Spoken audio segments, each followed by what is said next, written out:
Hey internet people, welcome back to Robb's Garage. I'm Robb, this here's my garage. This is my 2013 E92 M3 track car.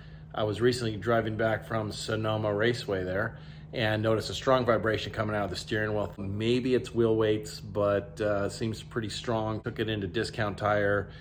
Weight was off a little bit, not significantly. So sure enough, it's the motor mounts. Take a look. The most common symptom of worn engine mounts is going to be vibration felt in the steering wheel. But on the E9X M3s, there's another way that you can monitor to see how worn your engine mounts are. Look for this particular marking on the bottom of the oil pan. What happens is over time, particularly on the driver's side engine mount, it will start to wear, the engine will start to fall onto that side, and this right here will rub on the aluminum skid plate right there. So I changed the oil not even 1,000 miles ago, and I did not see that at all. So apparently this just started to fail probably when I was on the track at Sonoma. So here's all the tools you're going to need to complete this job. If you do this on a 2-post lift, you may not need an engine support brace such as this red one here. You could just support the engine underneath with a transmission jack stand, but if you're going to do this on the ground or on a 4-post lift, I'd highly recommend using a support brace like this, as well as scissor jacks. If you do this on a 2-post lift, you won't need to jack up the front because the lift will be suspending the car in the air and you can remove the subframe. But on a 4-post lift, I found this to be very helpful. A breaker bar, a torque wrench, 3/8 and 1/2-inch drive ratchets. I use this 16mm box end to reinstall the top nut on the driver's side motor mount. The 18mm socket was used for 2 bolts on the subframe. I use this 16mm socket extensively for all of the bolts on the aluminum under tray, as well as 2 bolts on the subframe and the motor mounts. And then this E-torx socket, the reverse torx E16, this was used for 4 bolts on the subframe. And here's a 13mm socket I usually used on 1 bolt. That was to remove a bolt on the engine that I could use to support the chains here on the engine support brace. And a couple fasteners. You'll need this 8mm socket here to remove like the splash guards, and also used a variety of extensions and adapters. And then this T25 torx bit was actually used to remove 2 of the fasteners on the splash guards. Theoretically, you can complete this job at home. What you need to do is make sure you've got it up on jack stands and have it up high enough so that you'll be able to lower the subframe and not have the wheel resting on the ground. Most shops are going to do this job on a 2-post lift where the suspension, the subframe will hang. It's going to be the easiest, but I don't have a 2-post lift. So what I had to do is use a scissor jack on each side to support the car up off of the lift and allow the subframe to lower a little bit. All right, first raise the vehicle, suspend it on jack stands, or if you have a lift, even better. Next, you're going to remove the plastic skid plate that goes here. Now I've got an aftermarket aluminum version from Turner Motorsports sitting over here, so my removal process is a little different. Next, you're going to remove the aluminum under tray here. That takes 7 16mm bolts like this. I usually save the one in the middle for last. Find that it's easiest to keep it balanced.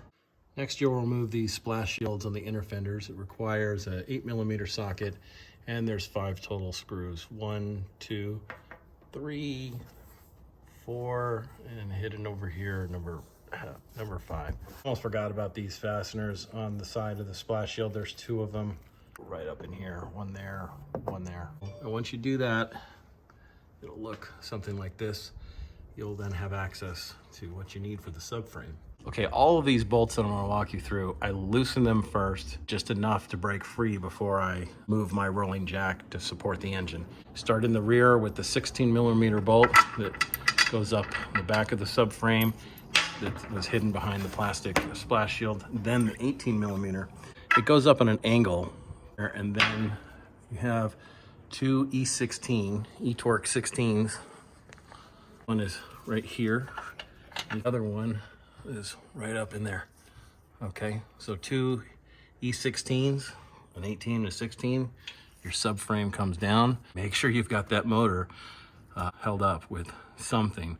Otherwise, it's gonna fall with the subframe. To show you the motor mount itself, you can access the bottom up in here and you can see that movement.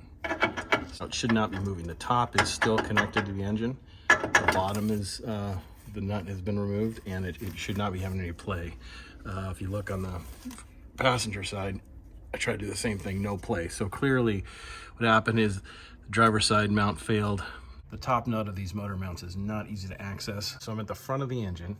I used a 15-inch breaker bar, stuck it over top, and then 16mm socket, just long enough. I was able to get my hand here, break it loose, and now I'm using a ratchet, just a half-inch drive ratchet, to try and ratchet off that nut. Well, I attempted to shortcut this job using the rolling jack on my 4-post lift to support the engine from below, but I found it kept interfering with the subframe. I wasn't able to lower the subframe far enough to the engine mounts out. So I simply mount it on top of the fenders here, connect that hook to the top of the engine, okay?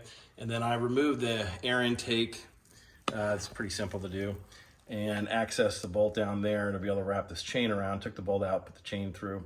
Here you can compare the original OEM mount, which is completely disintegrated, versus the new mount. Let's put the new one in. Okay, once you have your subframe lowered, you're able to pull it down, pull your old motor mount out through here, and then put the new one in. And the new one will be taller, so it's gonna be a little tighter fit. But you pull it down, and you weave it up into here, and then you're gonna wanna set it down and have this nub right here sit in position. So you're gonna be twisting it a little bit till it sits down. Put up in here, so you have to twist it till it gets the right position. There we go. To get the subframe back up, some people say you should start with the bolts up front first and then work backwards, so pretty much reverse of the install. I had a hard time doing that with the subframe so low. So what I did, I first put the motor mounts in and I tightened the bottom nuts here. And I actually had to work from the back, and I had to raise and lower these scissor jacks, you know, just tiny, tiny increments to get the holes to line up. Got those 4 done.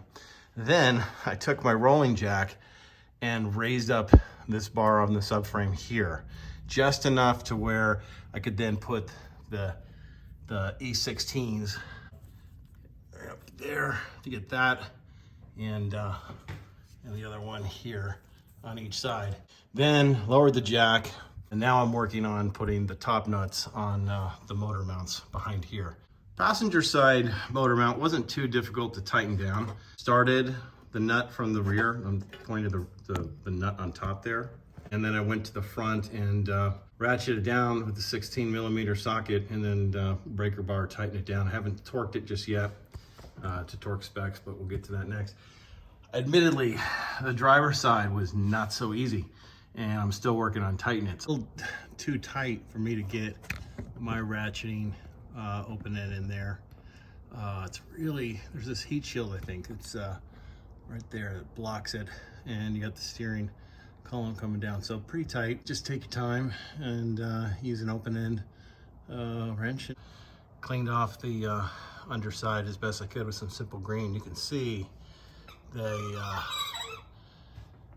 all the residue from the liquid filled OEM motor mount on the passenger side just made a huge mess. Let me give you the torque specs as best as I could find them. 16mm back here, and the 18mm up in there. 74 foot-pounds of torque. The motor mounts themselves, nuts on bottom and top, were 56 foot-pounds of torque. And then the E-Torx bits, put those at 80 foot-pounds of torque. Well, that's a wrap from Rob's Garage. If you learned something new, something beneficial for your BMW, then hit that like button. A quick disclaimer, I am not a mechanic. I'm just a DIY guy. I really don't know what the hell I'm doing, but I'm trying to take my lessons and pass them on to people on the internet. So I hope you learned something that'll help you out. But if you are a certified mechanic, do me a favor. If you found that I did something wrong or incorrect, please comment below because I'd like to learn. If you'd like to see more DIY videos about BMWs, Corvettes, Ferraris, Range Rovers, Mini Coopers, then hit the subscribe button. And that way you can catch more DIY videos or some of my track day fun. So thanks a lot for watching. See you down the road.